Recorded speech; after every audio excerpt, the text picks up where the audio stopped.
Sorry, that's just anti-trans. Yeah, this is Peter Boghossian. I watched him once.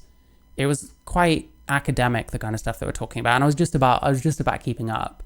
It got more interest, I think, than I expected, that video. But yeah, it should be interesting anyway. So yeah, Dr. Ethan Haim and I talk about the incentive and motivation behind doctors manipulating, mutilating, and sterilizing children. One incentive, money.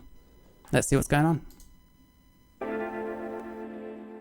So what they would do in order to get it covered is they would use fake diagnoses, right? Allegedly.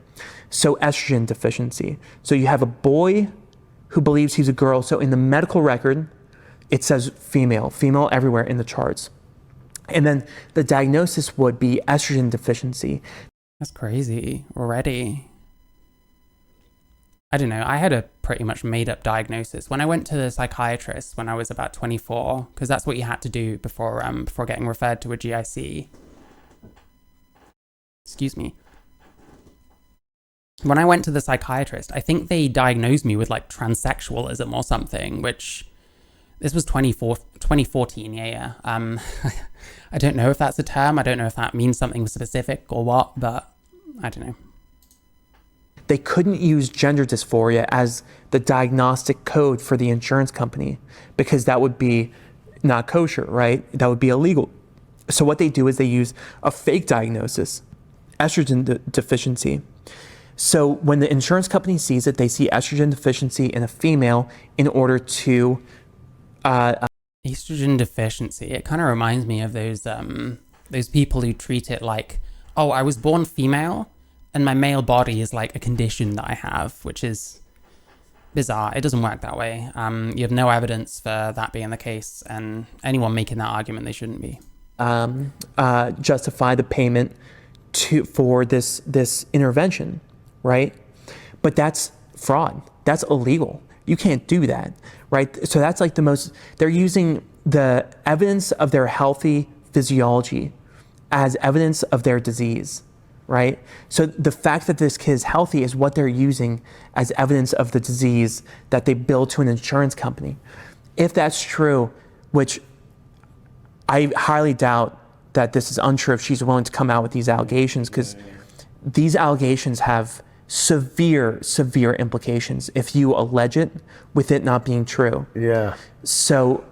Okay, so what is going through the mind of these people who are doing this? Well... Are we surprised? So are we ideologically? What consequences? Yeah. What consequences? Right? It's like up until this point, right? It's only like it's because she decided to come out that something might be done, right? But it's because of you had someone who's brave enough. Like she's a random person just like me. Like we're nobody. We're no one, right? Like for them, we're just peasants. But like because she's coming out, she's willing to speak out. These people might be held accountable. I have to believe they're going to be held accountable. Oh, I hope you're right. And it's not we've had some support from politicians, from some really, really good people like Ted Cruz, Josh Hawley, Dan Crenshaw, Brian Harrison, in the Texas Senate, some guy who's like, this guy's the real deal, Brian Harrison. Presuming all Republicans, we need this. I think in the UK we're a bit better for this. It feels like I can't think of anyone in like the Dems that would kind of take up something like this. But in Labour, there's quite a few people. I mean, that Wes Streeting gets shit on constantly now, which is lovely, You've got people like that Jess Phillips and what's her name, the quite well-known one. I can't remember. One of the Labour MPs that all the trans people hate. But yeah, I don't know who in the US is kind of taking up the mantle for this kind of stuff. Because as long as it's just Republicans, it's just going to get weaponized. You know what I mean? Like there has to be like cross party support, and there has to be kind of acknowledgement. Like nowadays, shit, what am I trying to say? There has to be acknowledgement that there's fucking problems from both sides, and not just one of them. None of those names. Jess Phillips is an MP. Who was the other one? Shit, there's a really famous one. Wes Streeting is the health minister. He was the one that banned puberty blockers. I can't remember what her name is. There's one down south somewhere that everyone fucking constantly hates on. And it's because of whistleblowers like us that, like, you know, something like this can happen. But like, so what's going through their head? Yeah, the way I feel about it is like there has to be some way of breaking the like partisanship around this issue. We have to make sure that people left-leaning also understand that there's some fucked up shit going on with this thing. Because as long as it's like Republicans, it's always just going to be made into a partisan issue. And people are just going to have both sides of the divide, and it's going to be like that. So yeah, like, that's what they need in the US, in my opinion. They need someone in the Dems to start waking up and smelling the coffee. Us that, like, you know, something like this can happen, but like... So what's going through their head? Like, why are they doing this? If it's illegal, they're lying to the public. Like, what is it? Are they just so... You know, Charlie Munger says, show me an incentive and I'll show you an outcome. Yeah, well, and it's I think that... I guess money, helping people become trans, like you might be, I don't know, lots of things. There's loads of like actual trans people in WPATH, which is a bit weird when it's like getting trans and then doing it to other people. I don't know. Anne Widdecombe. It wasn't Anne Widdecombe. It was someone that's in government at the moment, but I can't remember what her name is. She gets like shat on like constantly.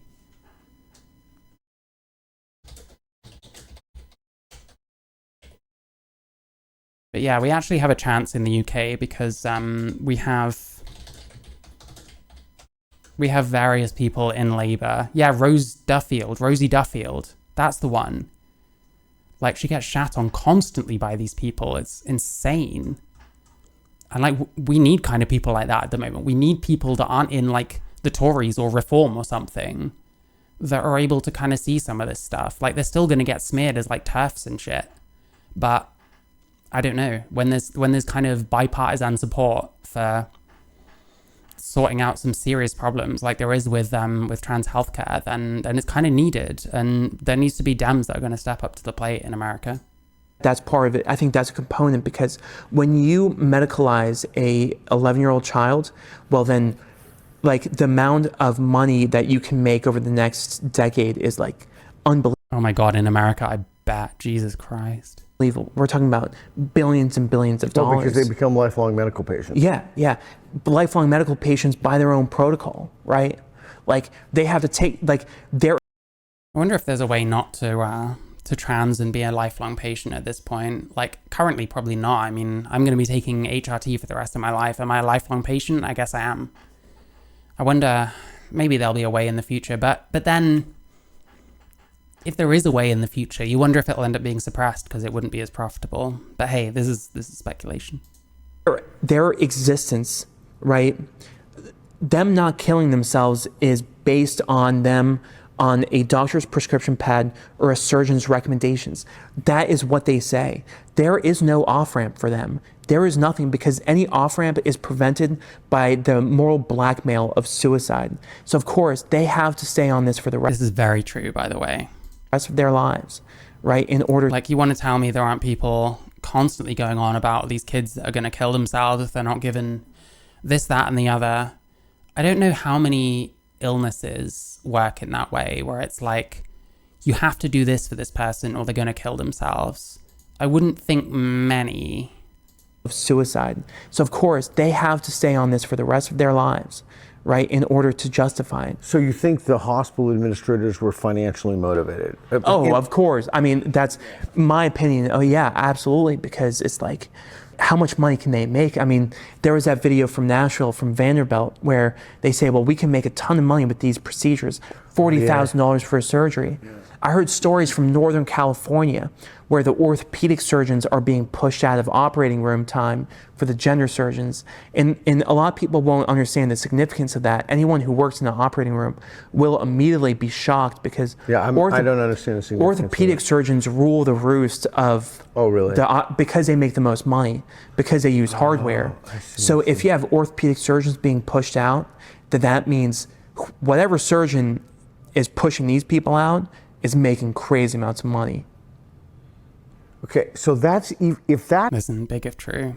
That's true. It's even more dastardly than I thought. Yeah. Because if the motivation is financial as opposed to ideological, that makes them not merely wrong, but just and consider this, duplicitous. especially about the surgery, is that the people who run WPATH, right? They are charlatans of the highest order. These people sell snake oil. These people are the most vile deceivers you can imagine. Like, we can't even call them doctors. They are. There is no money in encouraging people to accept themselves as they are. True. The thing is, trans people will say, allowing me to transition is accepting myself as I am. Which, hey, is that true? Who fucking knows?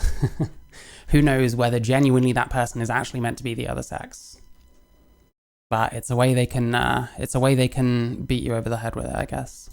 Are the exact they're anti-doctors, but WPATH will launder their phony recommendations to the other organizations, right? So it's like a cartel of medical negligence. They create this product like a drug, and they launder these phony recommendations to other organizations like the American Academy of Pediatrics, the Endocrine Society. And what they'll do is these other societies will adopt their phony recommendations, and then from that you have... God damn, this video is going to make me fucking dog broody. Oh, look at that. Oh, anyway. What they'll do is these other societies will adopt their phony recommendations, and then from that you have something called a Castro consensus, right? You have this perception of consensus within the medical community that's actually total baloney, right? It's like completely fake, but all the recommendations come from the original source, the cartel of medical negligence, WPATH. But the people who are making those recommendations are the same surgeons who have lucrative surgery practices in like Southern California, the ones who are doing these surgeries. And I can't think of the name, but like if you pull it up, right? Yeah, the WPATH files were interesting. A lot of it was surgeons. There was one that was saying something like they only turned down one patient, and that was because they were so mentally ill, they were literally like hallucinating in the room whilst doing the consultation. Anyone else lower than that in terms of stuff they had wrong with them, absolutely fine. You know? Rosie Duffield said that only women have cervix in 2020. In 21, that male activists married to women call themselves queer are approaching gay culture. What is gay culture? I don't know. I mean, to me, gay culture is like going out to gay bars and hanging out with gay people and stuff like that. I'm not too familiar with gay culture. I mean, hey, I was a straight boy when I was younger. I was effeminate for sure, and everyone called me gay, and I got called like, you know, faggot and stuff like that. But I wasn't actually gay. So maybe I'm not the best like yardstick for like gay culture, I guess. Like, is inappropriating gay culture. I mean, I don't know. I don't know what queer means. I think anyone calling themselves queer is probably appropriating something a little bit. Right, you have a WPATH surgeon who is on the committee board, the recommendation board for the Endocrine Society. It's the same person who is also the one making recommendations for the American Academy of like plastic surgeons, right? It's like the same person who's laundering fake recommendations to all these organizations. Yeah, like most of these people are trans, and people use their trans identity or like status as a trans person to mean that they're an expert on transition or on being trans or anything like that. Trans healthcare. I'm not an expert on that stuff just because I'm trans, to be clear. And the thing is, you get the risk of people being too close to it if they're trans themselves and they're like helping trans people, and now they get to set the standards of care and stuff. It's a bit wild. There's a sense of you're too close to this. There's definitely trans people that could do that kind of job, but I think you'd want to be careful who you chose, and obviously no one was, because WPATH is like WPATH is a fucking cancer on society now, so there's that. Right? So it's just, in my mind, like a criminal entity, right? People who are a cartel of medical negligence, right? Nothing more, nothing less. They're a cartel of medical negligence. And we should just start treating it that way, because now we have the evidence. We've always kind of knew it's true, but now we have irrefutable evidence, especially with the WPATH files, the WPATH tapes, Yeah, so I read some of the WPATH files. There's a video on my channel. It's very, very long. So I don't begrudge anyone not watching it really. But yeah, the WPATH files, what I've read, it's pretty crazy. The discovery coming from Alabama, everything, right? You have their own words, right? Their own words. Yeah. I'm starting to think maybe there was no punishment too great, given that somebody would ruin countless children's lives in the worst conceivable way. There probably is no punishment too great for them. I think that's a reasonable opinion. Yeah, the problem is it's perspective. Like, if you can convince people that it's good and it's good for them and is saving their life and shit, then yeah, you can do what you want. And there's going to be people that applaud you, there's going to be people that worship you, and there's going to be people that don't like what you're doing and want to get to the bottom of it. But hey. And, of course, I think that's one of those things that has to be, in order to maintain justice, it has to be legal, right? It has to go through a court. People have to be tried by a jury of their peers. But at this point, it's like, if what we're talking about is not just criticism, it's not just like, but moving the needle, right? Like we were talking about earlier, like we both. Okay, actually, I think I understand the Rosie Duffield, like men calling themselves queer thing. I guess part of it is to do with kind of queer having been a slur before. And like, the kind of shit that gay people used to deal with when it wasn't as socially acceptable to be gay and being called queer and stuff and that being weaponized against them. So for like guys that are like dating women calling themselves queer, I do see what she means about like appropriation. And potentially I would feel the same way. I mean, listen, if someone calls themselves queer and then you ask them to elaborate and they're like slightly bi, it's like, why are you calling yourself queer? It sounds like you're hiding the fact that all you are is slightly bi. You know what I mean? Queer feels like an obfuscation, if anything. Both can't stand it when people just complain. But like what is it that they're doing, right? Like to move the needle forward. Like we're in a position, people like us, where it's like we can maybe make an impact. Like people like you, maybe not me, but like people like you. Yeah. But we can move the needle forward. It's not just about criticizing this. It's about holding them accountable.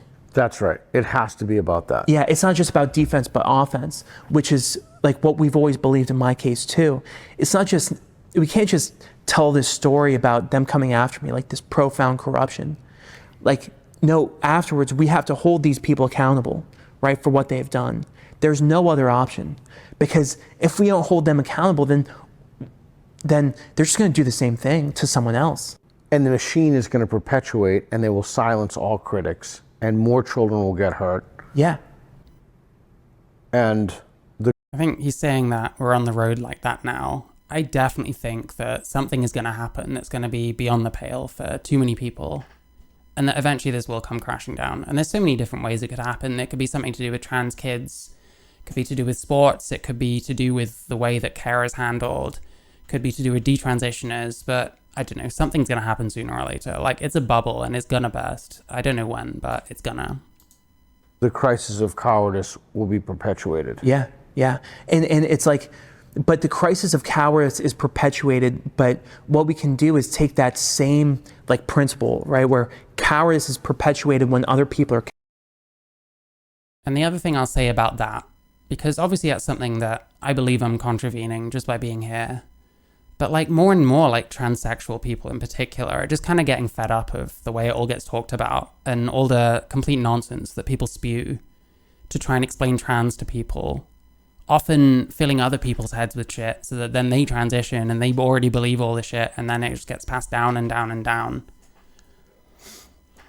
So yeah, I mean, ultimately again, they've made a lot of ground, but they've also turned a huge amount of people against them because for people like me, like trans communities, especially on the internet, are like basically no-go zones. So like they're going to piss off enough of their own that again, people are going to stop caring. They're going to start speaking out. They're going to lose their job and then be like, well, I don't care if I don't get another one. I don't care. I can't lose my job for being transphobic if I speak out against this because I don't have a job. That's where I'm at the moment. I can't fucking lose anything. I'm cool. I might as well fucking spend the rest of my days doing this shit because I have nothing to lose. It's great. And like, more and more people are going to feel that way. More and more people are going to realize they don't have much to fall back on. And part of that is because of how shit like trans communities are and how exclusive they are to people that think rationally, you know? Cowards. But it doesn't have to be that way, because it's also like, yes, exactly. Like heroism in truth can be perpetuated in the same fashion, where it's like with this other whistleblower, it's like, well, I was willing to speak Vanessa. out. Yeah, Vanessa was willing to speak out and do the same thing. And She was only willing to speak out subsequent to you speaking out. well, I mean, she's like, you paved the way and made it easy. She's got some serious cojones. She's got some chutzpah. You know, I mean, I think for her, like, I see her as like, she's on a whole different level than me, like way above. I see her as like, They must despise her. they must hate her, you know, but like for me, really, it's like, I see her as like, she's way above me in terms of courage. I see myself as just like a schmo. Like, she is like up here. You're definitely not a schmo. Yeah. The future watershed moment doesn't excite me. Trans people could be fairly retaliated against. Yeah, no, I get you. And I feel the same way. I would rather the blow was softened as much as possible. And I don't know, if I can put myself out there and convince a few people to, you know, consider alternatives, then great. But I don't know, the way it is, it feels inevitable. I can feel like I don't want people to get hurt ultimately, because I don't. And at the same time, I don't know, it's got to the point where it's like, well, this feels inevitable and no one seems to care. So it's like, what the fuck do? I'll keep telling people what I think and keep showing people the shit that clearly they haven't seen before. But I don't know. It's hard to lose sleep over it, I guess, because we just kind of let all this happen. Yeah, I wonder if I wonder what can... And sorry, and like the worst thing is we fell for the most like obvious grifts. Like so many people, they just know that if they say nice things about a group that people don't like, that a bunch of that group will like them and follow them and all that. So it's really easy to like manipulate, because plenty of trans people are vulnerable. I'd definitely say that. And it's easier to manipulate those kinds of people, and it sucks. To me, a lot of this trans stuff, it feels analogous to what Steve Bannon was doing. You know, all the stuff with like teenagers on Call of Duty or whatever, trying to get them into a bit of alt-right politics and stuff. It feels like a very similar situation.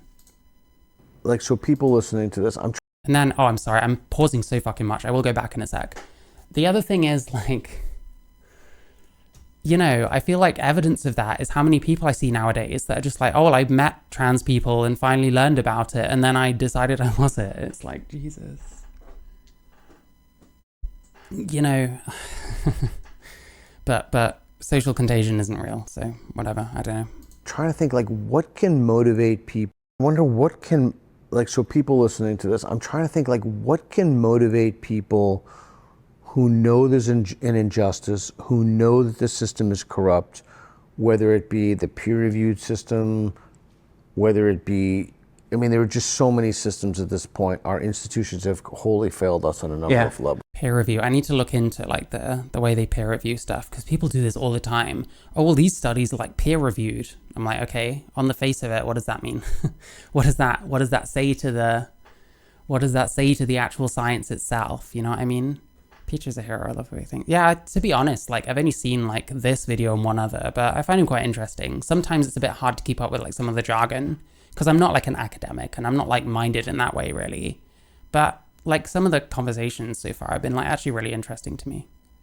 Well, you know, if there's one thing that like would motivate them, right? Is that the question? Well, I would say, you know, I'm not like an evangelist, but if there's one thing I will evangelize on, it's this. It's that like when we had started this whole thing, it's like I thought that we were going to step into this world and it was just going to be darkness, right? That it was going to be a free fall until my impending destruction, right? But even with that, it was still the right thing to do.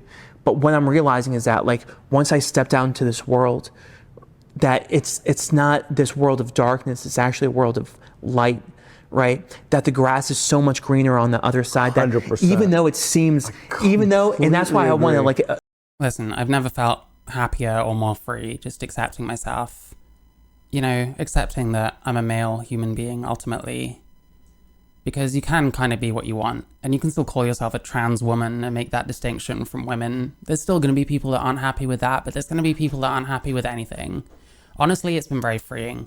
I feel like before, I had to engage in so much like cope, and kind of felt like I was getting a bit upset by stuff that was kind of factual a lot of the time. And it took me a while to kind of break through that kind of barrier of like avoiding information that would upset me.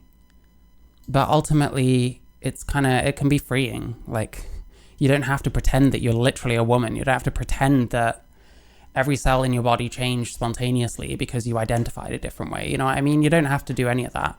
And, you know, when I watch a lot of the ContraPoints stuff now, it does feel like cope, but it's like admitting stuff that clearly needs admitting, and then going for like lesser arguments. And it's like, well, why not just kind of accept how it is, you know? And choose to call yourself a certain thing and be like, well, you know, I'm not sure. Like, I'm not an evangelist, but I'll evangelize on this, man. Because like, you step out into this world, you think you're going to be destroyed, but it's actually so much better than you can ever imagine, because there's this entire world of people who are willing to stand up, who are willing to do the right thing, who are willing to stand by you and sacrifice something meaningful for a cause worth fighting for. And it's like, man, like, you'll have everyone, so many people come to your side and be like, you know what, like, you sacrifice, I will sacrifice with you. And I believe that, because it's like my legal team, like, they've sacrificed, they've put their jobs, their profession on the line. Yeah, I mean, stuff like this is crazy. Like, all I've really sacrificed is like some friendships, and even then, not particularly close ones. I knew a lot of people in real life who turned against me one after another when I started voicing my opinions, despite the fact that all these people would constantly voice completely crazy opinions. And I'd look at them and be like, what the fuck are you talking about? But then carry on. Like, I wouldn't actually say anything to them. Because I'm like, well, you know, we all think differently, blah, blah, blah, blah. But then whenever it's me, suddenly it's not okay. And it was just like bizarre. But hey, if that's all I had to sacrifice, that's fine. I'm not trying to put myself out as a victim here. That's just kind of how it is. And like, yeah, they weren't real friendships, of course not. These were people I'd met in real life, mostly people that I'd had like jam sessions, made music with and stuff. And, you know, it sucks they turned out to be snakes, but I guess it happens to everyone. But, you know, the double standard that I experienced was like fucking infuriating. But yeah, I mean, compared to someone like this isn't really a sacrifice for me. I'm kind of gradually realizing that maybe I don't want to earn no money working for someone else the rest of my life. And maybe I have more important things I could be doing with my life than stacking shelves or typing things into a spreadsheet or whatever the fuck. So I don't know. To do this, you know, other people have, like Vanessa, she sacrificed everything to do the right thing. But for the first time in my entire life, we can look into the mirror. But yeah, like, I guess what I'm saying, I'm not trying to make myself out to be some kind of hero, being some trans person, like talking out against trans stuff. I'm just fucking expressing how I feel for the first time. Like, kind of freely for once, instead of having to mince my words because I'm worried I'll offend like people I thought I was friends with or might be able to get music opportunities out of. And then they get offended anyway, or I say something and they take it personally when it wasn't about them and stuff like that. And I can't live my life that way. I have to be able to like be honest and like open about how I feel. And I don't think my opinions are even offensive. Like, I will even acknowledge that I think non-binary exists and that there is kind of a function there and it kind of is related to trans in some way. I leave the door open. Like, I'm like moderate at best. I'm not conservative. I'm not a massive gatekeeper. I just think words should mean things. And say, like, I can live truthfully. But yeah, I mean, these people have like, these are the like actually somewhat heroic kind of people, I guess. First time in my entire life, we can look into the mirror and say, like, I can live truthfully. I can live with dignity. I don't have to lie. Whatever they take from me, my daughter will grow up knowing that her father was willing to fight for a future. And if that is not greener pastures, then there's nothing fucking that is, you know? Then there's nothing that's worth doing, that is worth sacrificing for, but that is worth sacrificing for. And you'll know who your friends are and who they are not. Yeah. Yes, there we go. There we go. Yeah. So it's always the most terrifying in the beginning. Listen, none of you are probably watching this, but you know who you fucking are, if so. Because you don't know what world, it's like the unknown. But it's that unknown that you should go towards. It's that unknown that you should strive towards, because that is a world that's much better. Oh, hey, Mouse School. Oh, thank you. Why don't I make normal, proper YouTube videos? To be honest, I have a lot to say about a lot of stuff. The other thing is, the content I make is kind of actually similar to the kind of content I watch, to be honest. Like, I watch people like Chad Logic and Queeman and stuff like that. And that's really just kind of React content. But it's easier to get a lot of content out. I can normally express my opinions pretty well on the fly, I feel like. It's just a lot more efficient. And having people watching at the same time, especially when I'm watching something that I feel is very egregious, but that other people might not, having someone else kind of showing me that I'm not going crazy hearing this stuff and that this stuff is as bad as I think so. Yeah, I mean, money's part of it, sure, whatever. Like, you know, we all got to eat.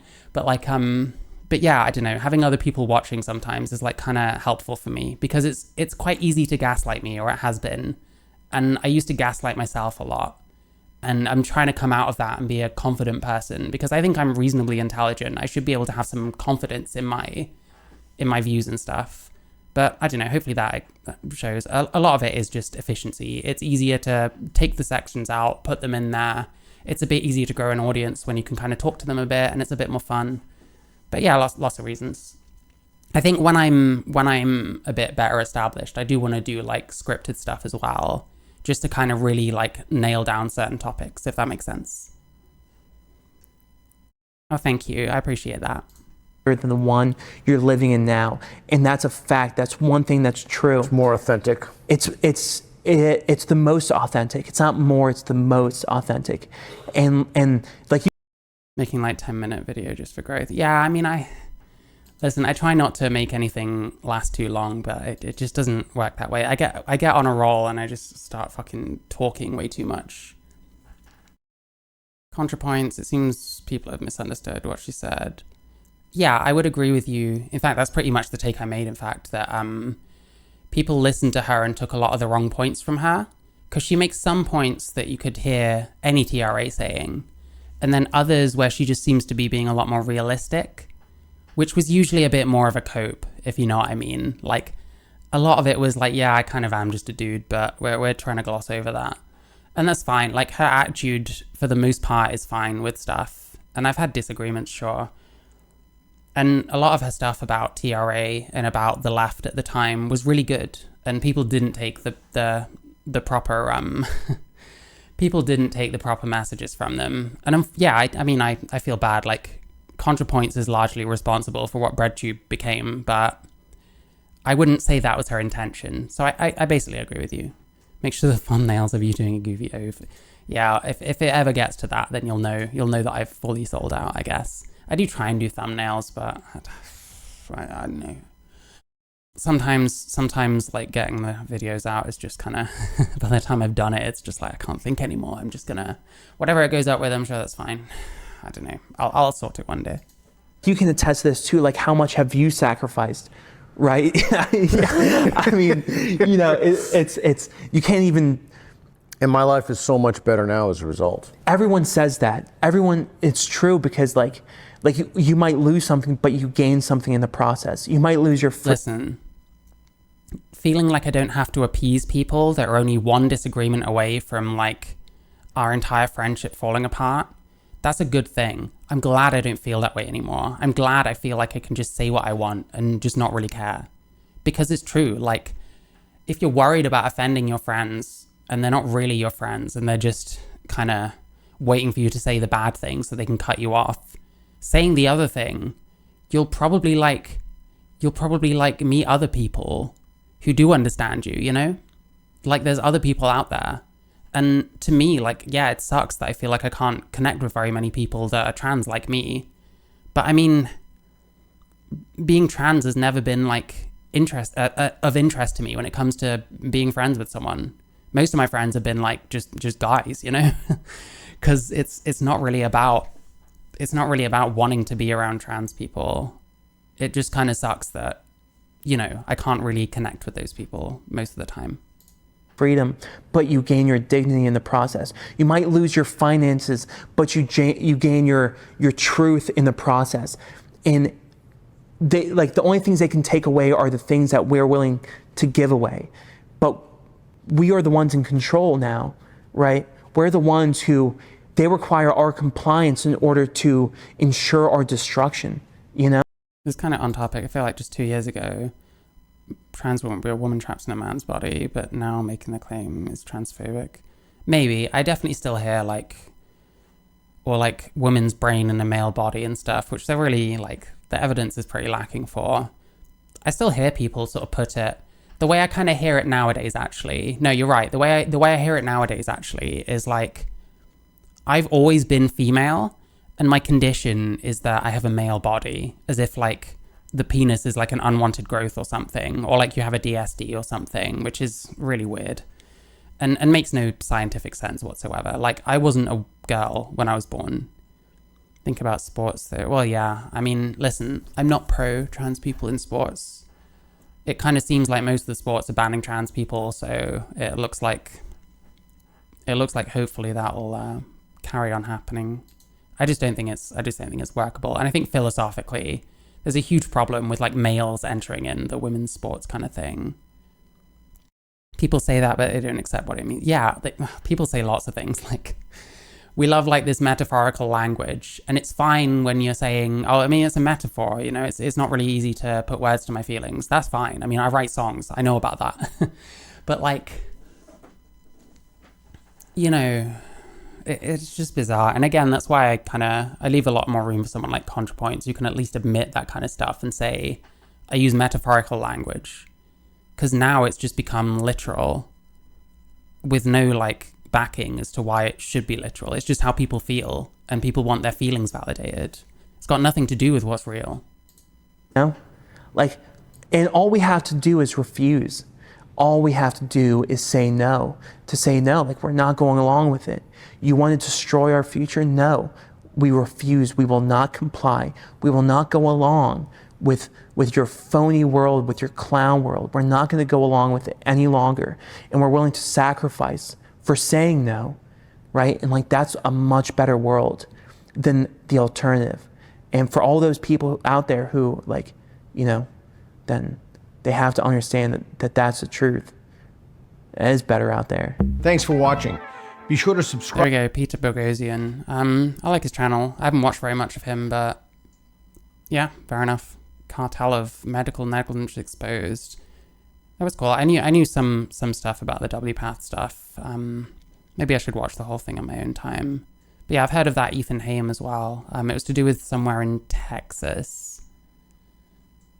But yeah, that's that one. I have one more thing. Will I do another one if I run out of time? I doubt I'll run out of time, but possibly. But let's have a look. So we have, this channel is called Squid Tips, and this video is called How I Went from Transphobe to Trans Ally.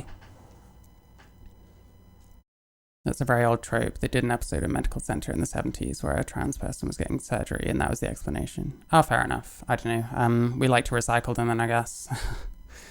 I'm not really sure. People put it in a lot of different ways, and I thought it was the same of like, I identify as a woman, that kind of thing. I thought it was like metaphorical, but nowadays it's not at all. It's like people think this is real because they wanna cater to their feelings. That's what it ultimately is in service of. It's Fifi protection. I think I need the toilet. I'm gonna be back in like a minute or two.